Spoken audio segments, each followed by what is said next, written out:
Scheduling QuickStart. This video is targeted towards schedulers or administrators who happen to be doing some scheduling. We're going to walk you through the different basic functions of scheduling in terms of how to assign someone onto a shift, remove them from a shift. We'll talk about recurrences. We'll also touch briefly on standby shifts and how those can work, or additional staffing that may need to be added to the schedule. I like to use our weekly spreadsheet view within the schedule. We do have some documentation on all the different what we call schedule views that are available to you here. So you have a couple different ways to view the different options, hourly through monthly. You can also use the icons that are right here if you want to get to some of the different views. I personally like to use the weekly spreadsheet view the most. So I've logged into my eSchedule account. I am logged in with scheduling access, so you'll notice I'm able to click on any of the shifts on the schedule and work with them. Obviously, those that have a member assigned, you'll see their name and the hours next to their name. Once again, we do have a separate video on schedule preferences, but you can manipulate some different things in there in terms of what you want to see here on the schedule view. All the open shifts in this view are in this goldenrod, or this gold color here. So if I wanted to assign someone to a shift, I can do that. So let's say that this Friday, May 1st shift here, I need to do something with that. I'm going to go ahead and click on it. That's going to open up. Now the first thing I want to show you is this email and text members of open shift button here. So if you were to hit this, it's actually going to send out a message, an email and a text message to people that are able to work this specific position. So in the member profile, the member needs to be cleared to work Engine 650 as an officer, as an example.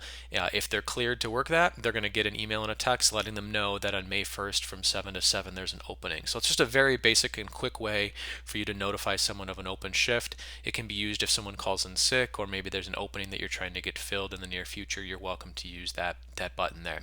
So let's talk about how easy it is to put somebody on a shift. In the example that I chose, what it's going to do is in the member pull down here, it's only going to give me people that are cleared to work the position that I clicked on.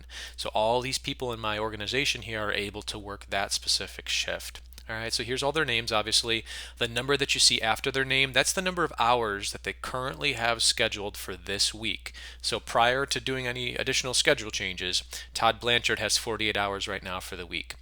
In this example, maybe I'm going to give this to Eddie. Now, if I wanted to override this and I want to show everybody within the organization, I can hit this all link. That's going to refresh and give me everybody within the company to choose from. From there, you're going to confirm the shift time. These options that you see here, of course, are going to vary depending on your schedule template. Now, if you needed to split this shift, you could do that nice and easily. Let's say that Eddie is only going to work from 7 a.m. until 1800 for whatever reason. You can do that, and I'm going to go ahead and sign Eddie onto that shift. All right. And what happened here is you'll notice that it was a 07 to 07 shift. Eddie is now working 7 to 18, and here's the balance of that right here, this 1800 to 0700 shift. Okay, so now let's say you need to edit an existing shift. Very easy. Just click on the shift name. You can make any changes as you need to. Maybe you want to put a note in here. Keeping in mind, shift notes are viewable by everybody on the schedule, including your regular members, so just keep that in mind. Go ahead and hit update, and now that note will appear next to Eddie's name. Next, I'm going to show you signing someone off. It's just the opposite. You're going to go ahead and click the existing shift. Excuse me, if you want to send an email and a text message out about this specific shift, you can do that. If you happen to be using our timekeeping module, you can also mark Eddie absent for this shift on the time card by checking this box. In this example, though, I just want to take Eddie off. I'm just going to do a simple sign off.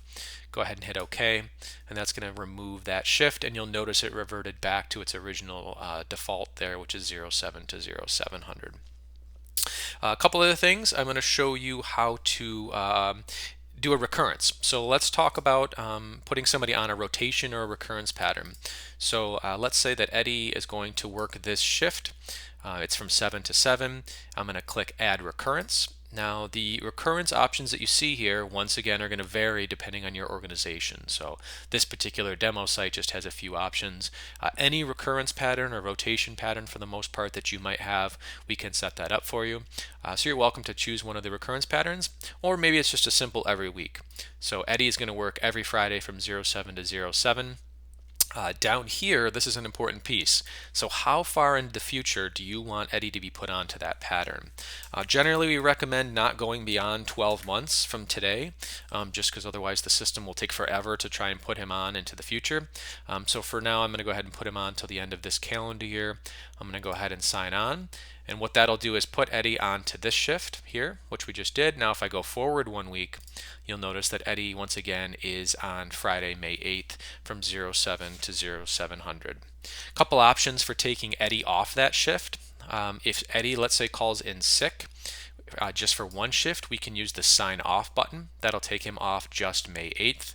However, this is a key feature here, so sign off all occurrences.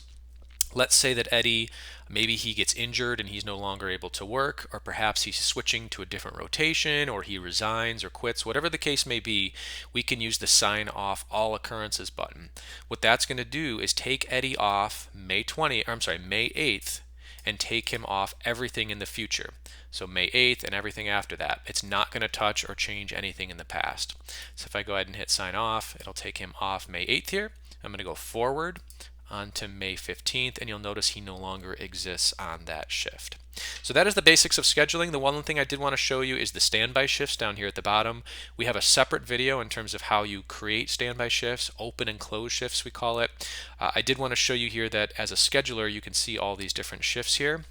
I'm actually going to toggle over to a non-scheduler view. So this is a regular member view. So this is what your employee might see or your volunteer. You'll notice that all of these shifts down here show up as closed. So they're not able to do anything with these shifts because no event exists within the standby section. So once again, check out that open and close shifts video for more information on that.